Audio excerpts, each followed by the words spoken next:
If you are one of the patrons that supports this channel at patreon.com/greatgamemaster, then you are in for a treat because all supporters over December will be getting access to our software made by our very own web goblin. That's right. This is a desktop application, super simple. It allows you to load in maps, add in pins, and each pin you can allocate information to, and you can link to more maps. As you can see here, this is my world setting of Braxia, and if you are a patron, each month you're going to get more of the Braxia world with elaborations. You can add in all kinds of things. There's locations, there's lore, there's NPCs, there's adventures, and you can add your own in as well and keep adding to this as your players move around the world. This is how I manage my games. It's a visual way of recording what's going on. You do it on the fly, you keep it running, you keep it as a living document, adding to it as you go, adding in notes, referencing for yourselves, and it just is something that we think is super cool. That's why we made it. So if you want this, head on over to www.patreon.com and look for Great Game Master. Here now is the video. What is the difference between role-playing and role-playing and acting?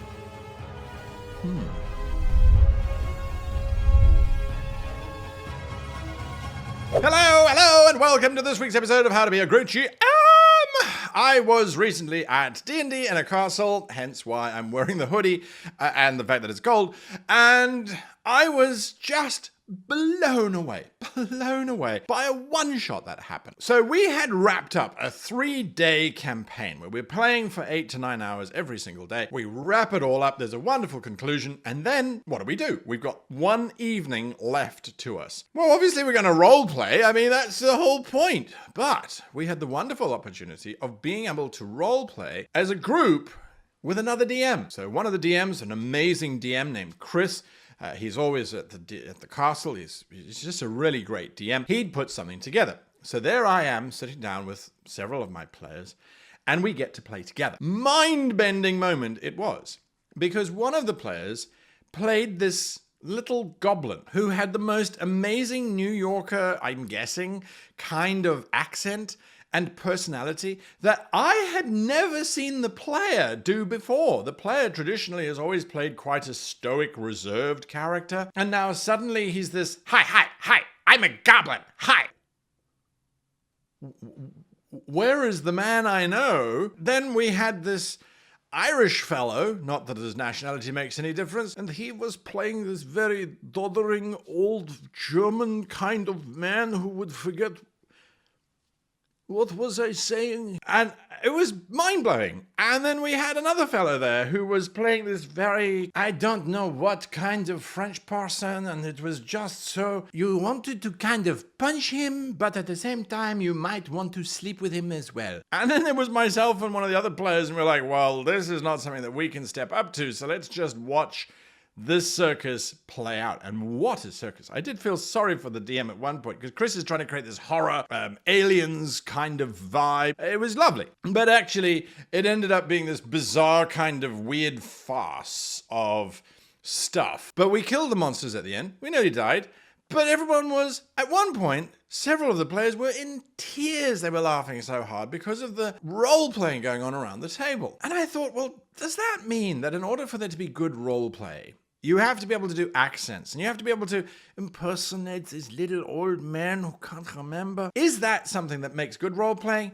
Or was it more what myself and one of the other players were doing, where we were acting almost as kind of the straight foils, the normal characters I say, where they weren't heavy accents, where we were going along with the flow. And the only conclusion I could come up with was that role-playing for tabletop games is not acting and doesn't require acting. It requires something else. And I know that if you are a trained actor, you are going to disagree with me on this one, but that's fine. Disagree with me in the comments. Educate us. Give us some education.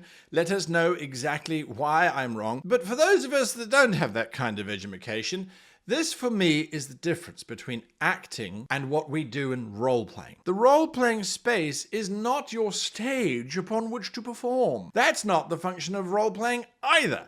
You're not there to give an Academy Award-winning performance. You are there to role-play a character. And I want to make that differentiation clear, and hopefully I will in this video. Again, if you get to the end of the video and you're like, nope, you're wrong, it's all bollocks, jot that down, put it in the comments, so that at least I can learn as well, folks. This is a two-way street, hopefully. Step uno, number one. In order to role-play a character, the idea is that you are portraying an individual in a fantastical space. Now, it doesn't matter whether you're playing fantasy or modern day, or it's a fantastical space because it doesn't exist in reality. You are portraying someone who has an extra ability. You yourself are not fully trained in firing Uzis and driving around street corners at high speed and leaping from helicopters. Well, some of you might be, but not all of you, all right? So it's a fantastical space. So we are portraying a character in a fantastical space, and the art of role-playing is about portraying that character as realistically as possible, or maybe not realistically, as plausibly or consistently as possible. And that, I think, is the rub of it. So how do we start? Well, step one is the next character that you create, or even add a new character into the campaign that you're currently running, however you want to do it, even if it's just a one-shot. The next character that you create should be yourself. It should be you. Obviously, you are not a wizard, Harry. You can't cast magic. You can't call down the power of the divine gods to smite thine enemies and all that sort of thing. That all stopped in the 15th century. You are a normal person. But when you create your character's abilities and skills, you should base on what you have in real life.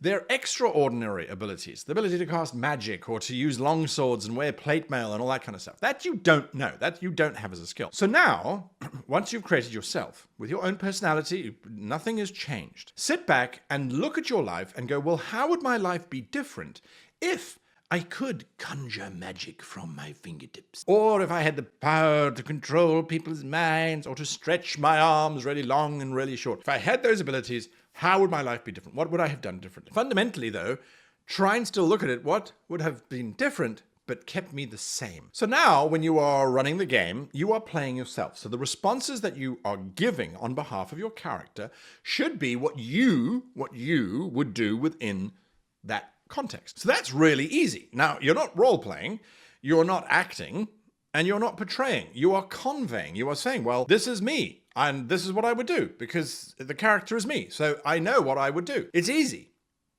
Well, at least you think it is. That's the first step. So once you've got that step locked down, once you've made yourself in whatever system you're playing, give it a try. See how that works. Now, hopefully what you'll notice is that it's easier for you to make decisions on what your character would do, not on what you would actually do in the situation, because you go, well, I don't know how to break into a castle. If you are playing a warrior who does not know how to break into a castle, that is an honest and accurate response. That is an accurate portrayal of someone who does not know how to break into a castle. You're not acting, you genuinely are confused. You have no idea. The difference is, though, is that you also have to realize, well, yes, but my character didn't get to this point by just giving up. They would have persevered, or they would have tried somewhere else, or whether they would have asked someone. Maybe they're not as shy as you are, because remember, they are a hero. So now you can ask questions, but you would only ask questions that you yourself know to ask. You don't know to ask questions that you don't know anything about. Make sense? It should. Anyway. Watch the video slower next time. Step one complete. You've now played yourself a couple times. You're now starting to understand the idea that asking yourself, well, what would I do in this situation, is paramount. What would I do if I had this power? Okay, right, this is what I would probably do. This is what I'm probably thinking. Well, this is exactly what I'm thinking, because I'm thinking it right now. So then you convey that to the rest of the players around the table. Well, I'm busy, my character is thinking this, John's thinking that, or whoever. Step number two is now where you change the word my character, John, as regard. Now you change that up with me and I. You're still playing yourself. You haven't yet created a new character. You're playing yourself with the modifications that the RPG brings with it. But now you are using the terms me and I. I shake hands with the Lord. You don't have to do the gesture. I would like this. Hey, let's share the loot. I did my fair share. You don't say things like, Barracks looks at everybody and demands his share of the loot. A, that's past tense, but B, you say, I fought just as hard as you did. give me my fair share of loot. So in other words, you are treating your fellow players not as players, but you are treating them as their characters. And you are treating yourself as the character. Again, you're not trying to form a deep emotional connection. You are simply replacing a passive voice where you are describing what the character is doing to describing what you are doing. Now remember, this whole journey is to try and create an authentic experience. But we've got to start somewhere. And I need to say this right now. Do not get too invested in these characters. Even though they represent you and they represent the fantastical version of you, and you might like what they do because they are achieving, they're earning gold or loot or prestige or fame, they are not you. You are you in the real world that has all of the wonderful things going on in this amazing space that we have. Keep them separate. Remember to do that. You start to go down a very dark rabbit hole when you want to be that character because that character is better than you are. Don't do that. These are just the exercises that we are taking on our journey to get to being able to roleplay any type of character. Once you've practiced using I and me in a couple of gaming sessions where you start to see that it makes the other players react to you as well as your character, but you are practicing this distancing.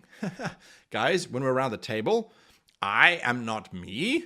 I am the character who just happens to be representing me, happens to be a representation of me, but it is not me. Make sure that that is important. If my character disagrees with you, it is not I who is disagreeing with you, it is my character. I am portraying what my character is doing. I'm still your friend. I still want to hang out and go and watch movies with you. My character, though, thinks your character's a moron. Separate, separate, separate. Can be difficult sometimes, but just take a breath. Separate. Okay? Smile and laugh at the other player going, oh my God, these two characters hate each other.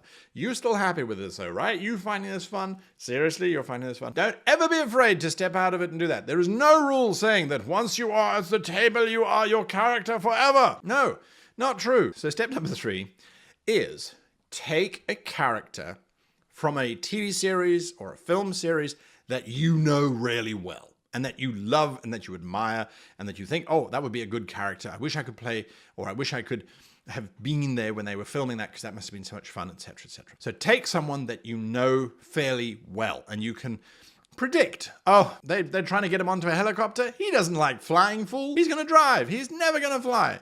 So that's the thing. Find these characters that you know really well. And now your next character that you create, that is the character that you create. So you're no longer creating yourself. You are now creating that character. So if, for example, you were to say to me, who could I predictably say I knew what was going to happen? I would say that's probably Captain Picard from Star Trek. I've watched so much Star Trek that I'm fairly certain I know exactly what old Picard would do. So now I still have a familiar context from which to work because I know Captain Picard will have a very specific way of doing things and he will follow the law, he will not intervene, he will not break the Prime Directive, he will do what is necessary to get done and he will try and be loyal and is loyal, but will also draw the line. So that is what Picard will do. That is what I will do with my character. I will always reference back to the TV series if I'm uncertain. I'm like, well, what would Picard do? Let me think about, oh, he would probably do that. Okay, great. So then I portray that. You're still using the words I and me. I say, shut up, Wesley. That's how you do it. So you start with actors or with characters that you are familiar with.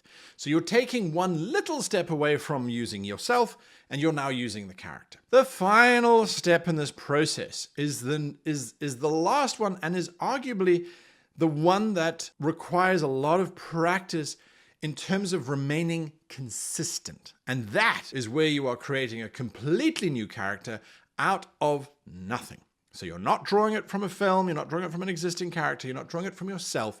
You are creating a character that simply comes from here, from your head. And you're going, all right, so this is this character. Where do my parameters come from? What are my basic operating procedures?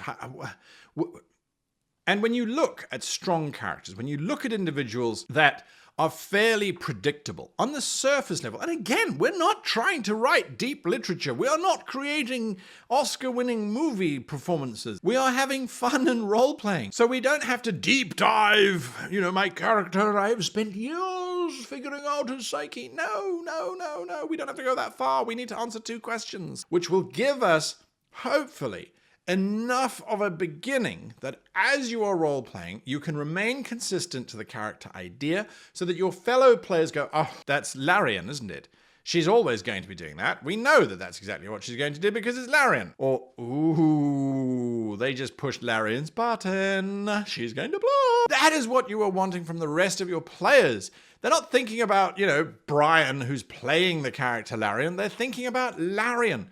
That's the goal, I think, of portraying a character in role-playing rather than acting, rather than just rolling numbers, right? So, what do we look for? What are our 2 points that are going to give us the cleanest, clearest path to keeping this character consistent? And those, in my opinion, have to be morals and ethics. And on the surface, you go, well, what's the difference between moral and an ethic? In my mind, in my world space, morals are what your character was taught up until about the age of 23, 24, 25 on the human scale. So relative for all of you Vulcans and dwarves and whatever else. Now those morals come from your parents, from your peers.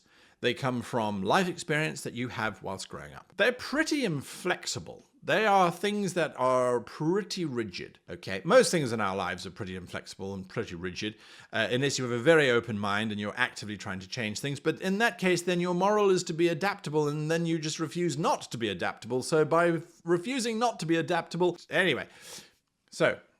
lots of deviation on today's video, folks. Morals are things that you learned growing up. Don't kick dogs. Okay, your morals are what you create initially. Those are the basic kind of things. This is what you as a human being are taking to be true for yourself. Ethics sit outside of you as the individual and are what society has determined is appropriate or not appropriate. Ethically, this is what our society says is acceptable. Morally, you might have an exact opposite view of that, or you might have a differing view of that. That's absolutely fine. So ethics is the world space in which the character finds himself. And you have to decide, does my character support the ethical decisions? Does my character rebel against those ethical decisions? That's for you to decide. Or are they sort of grey and neutral on them and they don't really have a positioning? Those 2 things will allow you to constantly refer back and say, okay, well, I've created this crazy little gnome, and this gnome has no basis of any character that I know of. They're not based on myself. They're completely weird. What would the gnome do in this situation? I just don't know. Okay, well, morally, what would the gnome feel about this situation? Well, I know that I've said that the gnome is going to have the morals of, let's say, an extreme regime, right? They were raised, so ethically they were raised in this totalitarian dictatorship. Morally, they believe that if you are stronger than your opponent, you are in the right. So my gnome looking at that beating goes, ethically it's fine, morally it's fine. If the peasant can't fight back, the peasant deserves to be beaten. Fair enough.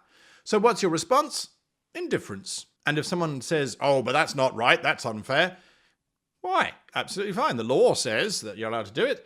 And if the peasant can't fight back, the peasant can't fight back. The dialogue, the response, the emotions that come with it, all were anchored around those 2 moral, the moral and the ethics behind it.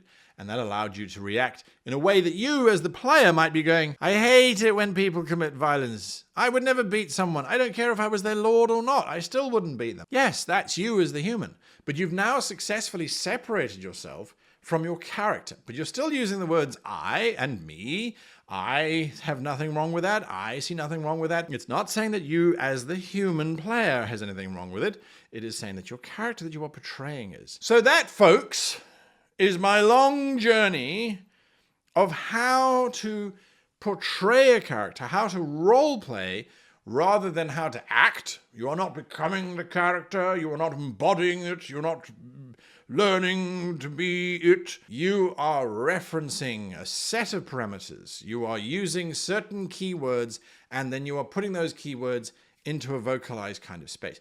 Do you have to have accents? No, you don't have to have accents. Do you have to be able to portray a tear trickling down your cheek? No, you don't. You can literally say, I am heartbroken by this. I'm shattered. Anyway, if you agree with me, hit that like button. If you disagree with me, well, YouTube's taken away that option, but you can leave a comment down below. Let's get some dialogue going on role-playing, acting, portraying. Is it necessary? Do we need it? Is it just malarkey and it's silly and it's preposterous? Is it only the purview of those who think that they can act? Let me know. What do you think? What are you saying? And that will allow us all to grow. Anyway, until next time, massive thank yous to my amazing patrons. You can see all of their names that roll this way as I'm talking. Just wonderful people. And until next time, happy gaming.